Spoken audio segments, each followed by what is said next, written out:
Hello, ladies and gentlemen. This is a new episode of Africa Today. This is a special episode and a special coverage to cover the visit of the Chadian president of the military council, Mohammed Idriss Déby, who is currently in an official visit to Egypt and received by President Abdel Fattah el-Sisi.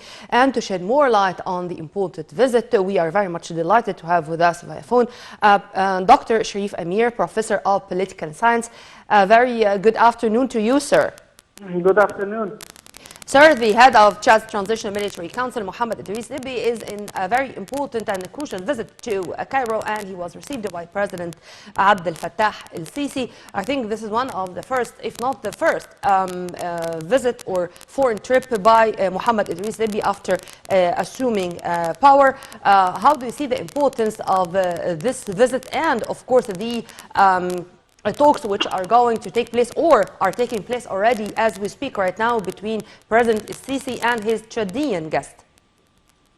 Well, we all know that Egypt has strengthened the relationship with all the sub-Saharan countries from the first day President Sisi took office. We all know that he went to Niger and he went to Chad, and he went to Niger before, and it was one of his most important visits. And at that time, our relations with the African Union weren't really good, but we started building bridges.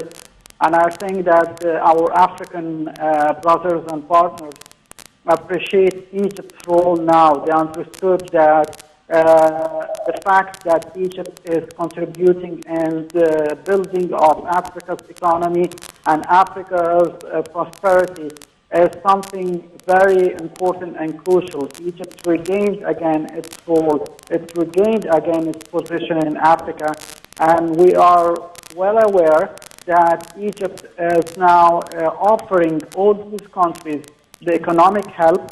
We are offering our expertise in all domains, and let's not forget fighting terrorism. A country like Chad is living in a very dangerous zone, neighboring to Sudan and to Libya, and we all know that these two countries have turmoil. So Egypt has the capability of giving the expertise how to fight terrorism and to establish a state of law. Yes, sir. And to add to what you're saying, Chad was of the very first countries President Abdel Fattah el-Sisi paid a visit to when he assumed power in 2014. And there were a lot of visits exchanged by President Sisi and late Chadian President Idriss Déby. Last but not least, it was in 2019. How do you see the importance of the mutual visits between Egypt and Chad to send a message that they do share common visions regarding many issues of mutual concern and regarding many issues related to the African continent in specific? Well, look, there are some countries in Africa who were very strategic to Europe, and unfortunately, in the last decade, before President Sisi took office, we have neglected that. Countries like Djibouti and countries like Chad, and we know the French presence in these countries. So the fact that we are now starting to show our interest in working with them, that means that we have, in our diplomacy, changed our view now. We know that these countries are very important strategically. As they are important for France, they are important also for Egypt. We are a regional power. Why not work with them on all the levels, on the security and military level? They are neighboring countries, they are African countries, so we could exchange all what we need together. We also know that Chad has an experience in what's going on in Libya, and we are interested also in finding a solution in Libya and tackling terrorism there, fighting terrorism. So when we work with the Chadian administration, that means that we want to ensure that this region would have security, would have stability, because we all know that through these countries, always the terrorist groups start working there and then spreading everywhere. So when we work with these countries from the beginning, from the source, and we stop this growing of any terrorist or illegal groups in these countries, we are establishing a good base for the cooperation and the stability in the region. Amen to that, sir. And we are also continuing what we have started when Egypt assumed the presidency of the African Union in 2019 with the initiatives like silencing the guns, initiatives like upgrading the infrastructure of the African states at large, and to exchange expertise in that field for the best interests of the African peoples. How do you see these talks as a continuation of the Egyptian wish or desire or keenness to continue with helping our African brotherly states to achieve sustainable development, whether in the near future or in the coming decades even? Well, we know that Chad is a country who suffered a lot economically, and the agriculture there is difficult. So I think that when a country like Egypt starts working with them, this is a good sign for them, because we showed what we have done in Tanzania. We have built dams there. We have built the projects in Congo, in Juba, in South Sudan. We have built the most significant medical center there. So Egypt's contribution in Africa is not only through our leadership of the African Union, it went afterwards. So I think that Chad now is aspiring also to find Egypt's collaboration there. I think President Sisi would not hesitate, of course, by signing these agreements to build some infrastructure there to help the population. We will do it with an open heart. We all know that President Sisi has studied well the map of Africa since the first day, yes. And he knows very well that Egypt's position in Africa should be always number one, not as a superiority, no, but as a prosperous country who offers help and who offers security to all its neighbors. Yes. Sir, we cannot separate politics from economy. And since you are a professor of political science and international relations, do you expect that the visit is going also to witness signing memoranda of understanding in the economic field? I mean, more investments, more trade volume, and something like this? Well, we all know that Chad is trying to find a way to make its economy prosperous. So I think that we could start by constructing some local businesses there. Unfortunately, the land there is not really fertile, so we could have other projects, and I think that small projects could be initiated there. I think that we could also help them in creating some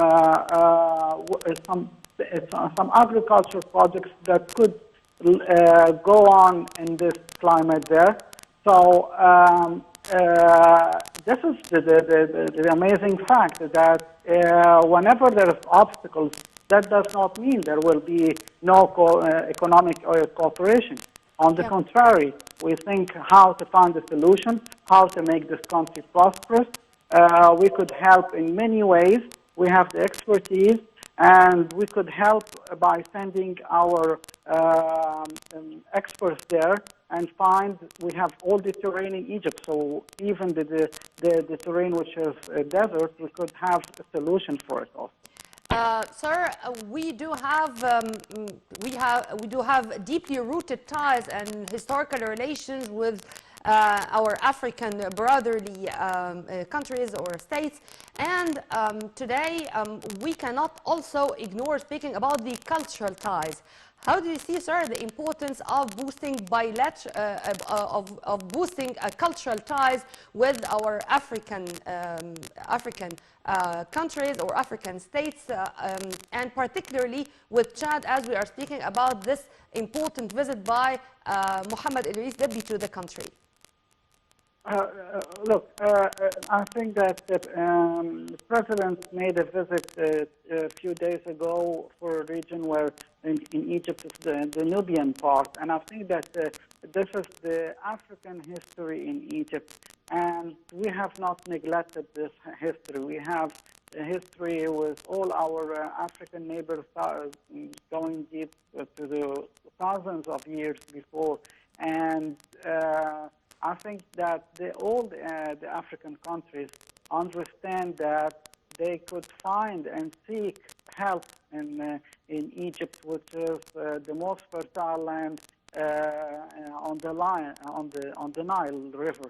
So I think that our culture, of course, has a part of it in Africa, and it's very interesting that our diplomacy now is strengthening on this point, because we are telling them why working with other countries outside the continent if there is a possibility to work with us. We are more close to them. We are more close to their agony. We know what's the meaning of going through economic difficulties. We went through the economic difficulties, and we showed the world that we have succeeded to overcome. So I think that's the same thing. We're telling the Africans, we share the same history. What we did, you could do, and we could help you in doing it without exploiting or taking advantage of your weakness. We will work with everyone on equal basis. One final question, sir, regarding Al-Azhar institution, as it really plays a very important role in the African countries to spread the tolerance of Islam, the right core of our religion, far from violence and far from any kind of extremism or terrorism. How do you see, sir, or what's your vision regarding Al-Azhar role in the educational, on the educational level in the African continent at large? Well, I can describe it by one word. It's crucial. Crucial, because we have seen Boko Haram, we have seen Al-Qaeda, we have seen Al-Shabaab in Somalia, we have seen all these groups, and Daesh, of course, in Libya, and they all spread in a way which is faces of the same coin. Yes, and they unfortunately they misled the young people in these African countries. They made them understand religion in a way which is not possible to live with. So I think Al-Azhar now could rectify all these ideologies. Make the young people understand that working for your country, not destroying your country, this is the real religion. That if you want to really please God, you have to work hard and show that you're honest in your work. Patriotism is a show of faith, that you have a loyal ideology towards your country, towards your leadership, and this is what they have to understand. The other groups led them astray with rebellion, with killings, and this is not something that could help them build their country. So I think Al-Azhar would give them the essence of building a future with believing in God and in the same time building their country. Well, Dr. Sharif Amir, Professor of Political Science and International Relations, thank you very much for your input, sir, and have a very good day. Well, by this we come to the end of this special coverage of the visit of Chad's President of the Transitional Military Council, Mohammed Idriss Deby, who was received by President Abdel Fattah el-Sisi and received by an official reception here in Cairo at Al-Ittihadiyya Presidential Palace. Stay tuned on Nile TV International Always for more updates, and for more details please log on to www.nileinternational.net. Many thanks for watching. This is Nermeen Abdurrahman signing off.